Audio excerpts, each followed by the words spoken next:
So welcome back मेरे देश के भविष्यों 10th स्टैंडर्ड वालों। आज पढ़ेंगे हम लिम्फ के बारे में। यस, एक और कनेक्टिव फ्लूइड, हमारी बॉडी का एक कनेक्टिव फ्लूइड ब्लड, उसके बारे में हमने काफ़ी डिटेल में डिस्कशन कर लिया है लास्ट वीडियोस में। और ये याद हो अगर तो हमने इस सर्कुलेटरी सिस्टम को डिस्कस किया था काफ़ी डिटेल में। ठीक है, उसको मैंने थोड़ा सा रफली डिज़ाइन किया है, आज थोड़ा रफली बनाया है। खाली हमको अंडरस्टैंडिंग से मतलब है, क्योंकि आपने वो चीज़ें पहले ही डिटेल में समझ ली है। तो आज तो खाली एक रफ आइडिया लेना है कि किस तरह से था, थोड़ा रिवाइज करवाऊंगा क्योंकि उसका आज के साथ रिलेशन है, कुछ लिम्फ वाले सिस्टम के साथ इसका कुछ रिलेशन है। ठीक है, तो शुरू करते हैं, आते हैं मुद्दे पर। देखो, ये वो डायग्राम जो लास्ट वीडियो में डिस्कस किया था, देखो ये हमारा हार्ट है। ठीक है, मैंने ऐसे एक हार्ट बना दिया है, समझो यार, मतलब ठीक है, ऐसे रैंडमली बनाया है। तो ये याद होगा अगर, ठीक है, यहाँ से ऑक्सीजनेटेड ब्लड आता है और ये आर्टरी है हमारा, राइट। फिर आर्टरी क्या होता है ना, फर्दर जाके कैपिलरीज में डिवाइड होता है, राइट, है ना, छोटी छोटी कैपिलरीज में। फिर वो कैपिलरीज सेल्स से कनेक्टेड होती हैं।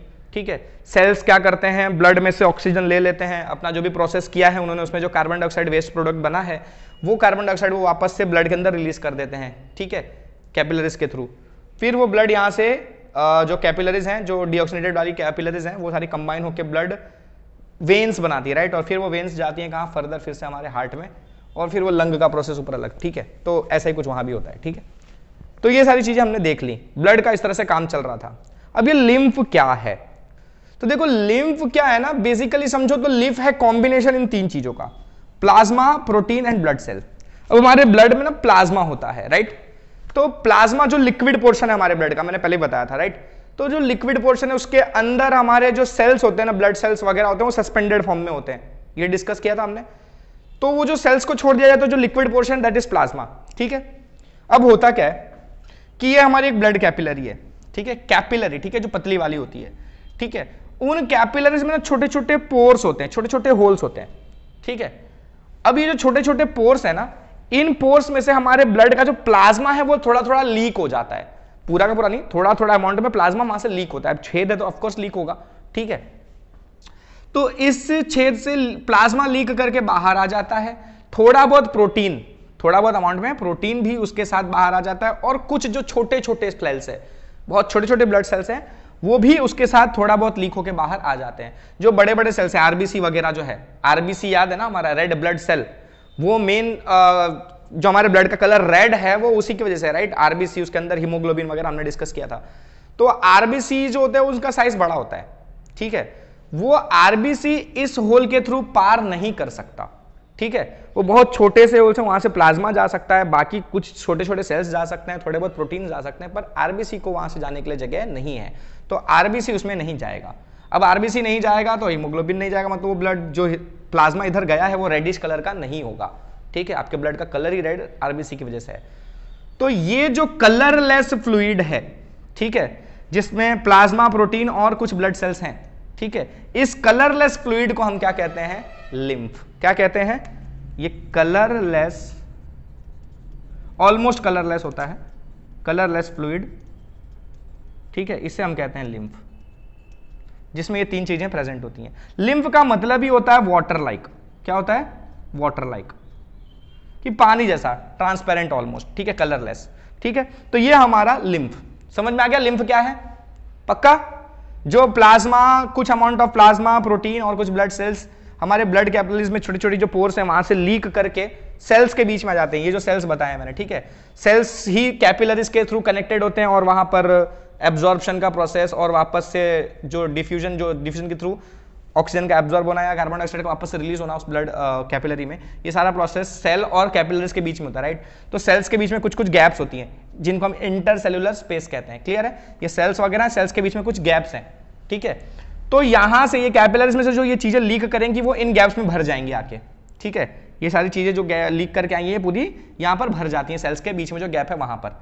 ठीक है, इस पूरे कॉम्बिनेशन को हम क्या कहते हैं, लिम्फ। बराबर है, अच्छा, तो ये तो हो गया लिम्फ। टेक्स्ट बुक के हिसाब से डेफिनेशन भी लर्न कर लोगे। अब इस लिम्फ का फंक्शन क्या है, क्यों हो रहा है ये तो नुकसान हो रहा है ना, प्लाज्मा वगैरह सब लीक करके जा रहा है, मेन काम तो हो नहीं रहा है हमारा। अब देखो मेन क्या है, अगर प्लाज्मा यहां से लीक करेगा, ठीक है, ब्लड में से प्लाज्मा यानी कि लिक्विड पोर्शन कम होगा, तो हमारी ब्लड जो है ना वो थिक हो जाएगी, मोटी हो जाएगी, गाढ़ी हो जाएगी, तो ब्लड का फ्लो होने में मुश्किल होगा और आपको बहुत सारी प्रॉब्लम्स हो सकती हैं। ठीक है, तो ये आप देख रहे हो कि ये नुकसान होगा, राइट। अगर प्लाज्मा वगैरह लीक करके इसमें जाता है तो ये नुकसान है, ठीक है। और फिर ये पोर्स क्यों बने हैं? पोर्स होने नहीं चाहिए थे उस हिसाब से, लेकिन पोर्स तो जरूरी है। क्यों जरूरी है? क्योंकि सेल्स के साथ कैपिलरीज का जो भी न्यूट्रिशन का एक्सचेंज होता है, न्यूट्रिएंट्स जो एक्सचेंज होते हैं, ठीक है, वो सेल और कैपिलरीज के बीच में इस गैप की वजह से ही होता है। ये जो छोटे छोटे पोर्स हैं, इसी पोर के थ्रू न्यूट्रिएंट्स का एक्सचेंज होता है सेल और ब्लड के बीच में, ठीक है। तो अगर ये पोर्स नहीं होंगे तो एक्सचेंज नहीं होगा, ठीक है। तो वो डिजाइन जरूरी था इस तरह का, लेकिन उसकी वजह से एक नुकसान आपको दिख रहा है कि आपका जो प्लाज्मा प्रोटीन वगैरह सब लीक करके इधर आ जा रहा है, ठीक है। तो अब ये जो लीक हुआ है, ठीक है, ये वापस से भरना पड़ेगा हमको अपने ब्लड वेसल्स के अंदर, ठीक है। क्योंकि मैंने बताया ना, अगर प्लाज्मा कम हो गया तो ब्लड थिक हो जाएगा, तो प्रॉब्लम हो सकती है। तो वो जो प्लाज्मा आपका एक्स्ट्रा लीक हुआ है उसको वापस से आपको अपने ब्लड वेसल्स के अंदर भरना है। तो वो कैसे होता है उसके लिए देखो मैंने ये डिजाइन बनाया है, ठीक है। इनको हम कहते हैं लिम्फ कैपिलरीज। क्या है ये? Lymph capillaries. ये प्रेजेंट होती है सेल्स के बीच में जो गैप है वहां पर, ठीक है। इसका इस तरह का स्ट्रक्चर आपको क्लियरली नहीं पता चलेगा, इसका एक्चुअल स्ट्रक्चर कुछ ऐसा होता है, ठीक है। ये कैपिलरीज हैं, ये इस तरह से क्लोज्ड होती हैं, ठीक है। यहां पर सेल के पास ये इस तरह से खुलती नहीं है, ठीक है। ये पूरी क्लोज्ड है, बैंड देख रहे हो आप, पूरा बंद है, और ये ले जाके आगे कहीं और कनेक्ट होंगी, ठीक है। लेकिन इनका एक्चुअल में स्ट्रक्चर कुछ ऐसा होता है, ठीक है। अब ये कैसे वर्क करता है देखो मैं बता रहा हूं। ये देख रहे हो इस तरह के ये स्ट्रक्चर्स ऐसे बने हुए हैं। अगर देखो इस एरिया में अगर बहुत सारा लिम्फ भरा, ठीक है, कैपिलरीज के आसपास लिम्फ भर जाएगा, ठीक है। ये कैपिलरीज यहीं पे पास हो रही है सेल्स के बीच में से, और यहाँ बहुत सारा लिम्फ अगर भर गया है तो क्या होगा कि यहाँ पर प्रेशर बनेगा, राइट। ये बाहर क्या होगा? प्रेशर बनेगा। तो जब यहाँ प्रेशर बनेगा तो ये जो हिस्से ना ऐसे दबेंगे अंदर की तरफ, ये जो ऐसे रखे हुए ना ये अंदर की तरफ दबेंगे। समझ में आ रहा है? ऐसा, तो ये ऐसा गैप बन जाएगा, है ना। ये अंदर की तरफ दब जाएगा तो यहाँ गैप बनेगा, तो इस गैप के थ्रू आपका लिम्फ अंदर एंटर हो जाएगा, ठीक है। तो यहाँ जो एक्स्ट्रा सेल के बगल बगल में लिम्फ बहुत सारा भरा था, वो सारा लिम्फ कहाँ एंटर हो जाएगा? यहाँ अंदर एंटर हो जाएगा। और जब ये अंदर एंटर होके भरेगा तो अंदर कैपिलरीज के अंदर लिम्फ जब भरेगा तो यहाँ प्रेशर बनेगा, अंदर प्रेशर बनेगा तो ये वॉल्स वापस ऐसे कनेक्ट हो जाएंगी, तो वापस ऐसा स्ट्रक्चर बन जाएगा। नहीं, अब अंदर लिम्फ भर गया और बाहर लिम्फ की क्या हो गई? कमी हो गई, ठीक है। समझ में आया? अब ये सारे लिम्फ कहां भर गए? आके आपके कैपिलरीज के अंदर, ठीक है। अब ये पतली पतली लिम्फ कैपिलरीज आगे जाके कंबाइन होके लिम्फ वेसल्स बनाएंगी, ठीक है, जो इनसे थोड़ी मोटी होंगी। क्लियर है? तो वो स्ट्रक्चर मैंने आपको यहां दिखाया हुआ है, ठीक है। ये आपका यहां पर जो सेल्स वगैरह प्रेजेंट थे बहुत सारे, ये आपकी जो आर्टरी आई थी बहुत सारी कैपिलरीज में डिवाइड हुई थी, उन कैपिलरीज के अंदर छोटे छोटे होल्स थे और यहाँ बहुत सारे सेल्स प्रेजेंट थे। उन होल्स में से न्यूट्रिएंट्स वगैरह का एक्सचेंज हुआ, गैसेस का वगैरह का एक्सचेंज हो गया, ठीक है। और साथ ही साथ इसी रीजन में ये हमारे लिम्फ कैपिलरीज भी प्रेजेंट थी, जो ये पूरा स्ट्रक्चर आप देख रहे हो। ये पूरा स्ट्रक्चर आपका यहां पर इस रीजन में प्रेजेंट है, ठीक है। तो ये लिम्फ कैपिलरीज में आपका प्लाज्मा जो यहाँ लीक हुआ था, एक्स्ट्रा प्लाज्मा प्रोटीन वगैरह यानी कि जो लिम्फ बना था, वो आपका लिम्फ वापस से कहाँ एंटर हो गया? आपकी कैपिलरीज में इस तरह से। और ये फिर कैपिलरीज कंबाइन होकर क्या बनाती है? Lymph vessels. और ये लिम्फ वेसल्स फर्दर जाकर कहाँ कनेक्टेड होते हैं? आपके वेन्स में। कहाँ कनेक्टेड होंगे? वेन्स में। आर्टरीज में नहीं कनेक्ट होंगे। क्यों आर्टरीज में नहीं कनेक्ट होंगे? अगर ये आर्टरीज में डायरेक्टली कनेक्ट होते हैं, आर्टरीज के अंदर ब्लड बहुत ज्यादा प्रेशर में होता है, आपने पहले ही पढ़ा था, राइट। इसलिए हमारी आर्टरीज की वॉल थिक भी होती है। तो आर्टरीज में प्रेशर ज्यादा है, ठीक है।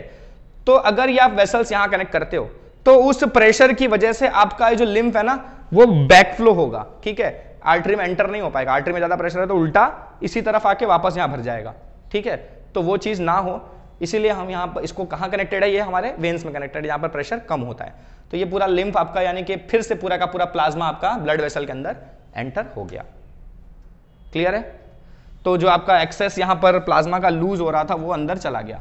बराबर है?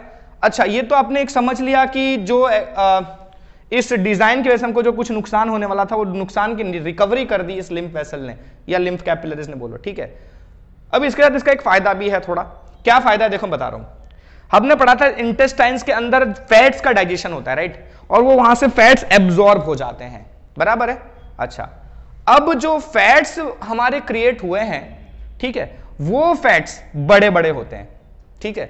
फॉर एग्जाम्पल कि ये इंटेस्टाइन के पास का स्ट्रक्चर अगर मान लो, थोड़ी देर के लिए मान लो कि ऐसा ही स्ट्रक्चर हमारे इंटेस्टाइन के पास है। भाई ये जो सेल वाला ये कैपिलरीज का जो स्ट्रक्चर है वो तो हमारी पूरी बॉडी में प्रेजेंट होता है, ठीक है। तो ऐसी ही कोई कैपिलरी है, ऐसा ही पूरा सिस्टम है हमारा इंटेस्टाइन के पास के रीजन में। तो इंटेस्टाइन में से फैट्स आ गए ब्लड के अंदर, ठीक है।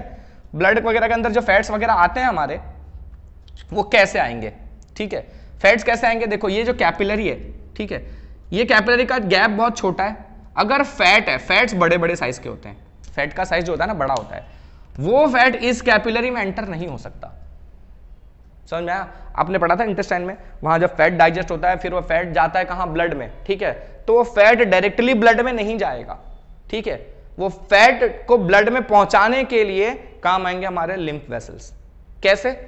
तो देखो ये फैट का साइज बड़ा है, ठीक है, तो उन कैपिलरी में वो एंटर होगा नहीं, ठीक है। जो इंटेस्टाइन के पास कैपिलरीज है वहां वो एंटर होगा नहीं, तो वो कहां जाएगा? वो इस प्लाज्मा में प्रेजेंट होगा। आपको पता है जब ये प्लाज्मा यानी कि जो आपका लिम्फ है, ठीक है, लिम्फ के अंदर ये प्रेजेंट होगा, लिम्फ में चला जाएगा। लिम्फ क्या होगा? कैपिलरीज में एंटर होगा। कौन सी कैपिलरीज में? लिम्फ कैपिलरीज में। लिम्फ कैपिलरीज से वो कहां पहुंचेगा? लिम्फ वेसल्स में। और लिम्फ वेसल्स कहां कनेक्टेड है? आपकी वेन्स वगैरह में, यानी कि आपके ब्लड वेसल्स में कनेक्टेड है। तो आपका फैट लिम्फ कैपिलरीज फिर अल्टीमेटली लिम्फ वेसल्स के थ्रू वो आपके ब्लड वेसल्स में एंटर होता है। समझ में आ रहा है क्या कह रहा हूं मैं? क्या हो रहा है? ये इंटेस्टाइन के पास का अगर साइड समझो आप, इंटेस्टाइन के पास का इलाका समझो, ये सब सेल्स वगैरह है हमारा, ठीक है। यहाँ इंटेस्टाइन्स में से जो भी फैट प्रोड्यूस हो रहा है, ठीक है, वो फैट आपका डायरेक्टली ब्लड कैपिलरी में एंटर नहीं हो पाएगा क्योंकि गैप यहाँ पर बहुत छोटा है। और छोटे गैप के से अगर फैट नहीं जाएगा तो फैट कहाँ जाएगा? अल्टीमेटली आपका वो प्लाज्मा में प्रेजेंट होगा। प्लाज्मा यानी कि जो ये वाला प्लाज्मा आपका लिम्फ वाला प्लाज्मा, यानी लिम्फ में जाएगा, लिम्फ के थ्रू लिम्फ कैपिलरीज, और लिम्फ कैपिलरीज से lymph blood, lymph vessels, lymph vessels से आपका वेन्स के अंदर, फिर वेन्स के थ्रू वो फर्दर आपके ब्लड में घुस गया एक बार, और एक बार ब्लड में पहुंच गया तो फिर बाद में वो हर जगह चला ही जा सकता है, ठीक है। तो ये पूरा हमारा फंक्शन है लिम्फ का, ठीक है। हमारी टेक्स्ट बुक के हिसाब से इतना काफी है। इसके अलावा और भी फंक्शन है लिम्फ का, ठीक है। यहाँ पर बीच में लिम्फ नोड्स वगैरह प्रेजेंट होते हैं, उसमें WBCs होते हैं, वो कुछ माइक्रोब्स जो हमारे लिए हार्मफुल माइक्रोब्स उनको मारते हैं वहाँ पर, वो सब चीज़ें हैं। बट मैं वो यहाँ नहीं डिस्कस करूँगा, ज़्यादा डिस्कस करके कंफ्यूज नहीं करना चाहता। 10th के हिसाब से आपको इतना ही समझना है, वो भी मैंने अभी काफ़ी डिटेल में बता दिया क्योंकि बुक में ना हमारे बहुत कम लिखा हुआ है, तो क्लियर नहीं पता चलता है कि क्या हो रहा है वहाँ पर, ठीक है। इसलिए मैं सोचा कि इसको थोड़ा डिटेल में कवर कर दूँ। तो ठीक है, आज रोकते हैं, बाकी चीज़ें लेकर बहुत जल्द मिलेंगे। तब तक के लिए बार बार बोलना पड़ेगा कि पढ़ते रहो, पढ़ो भाई, चलो बाय।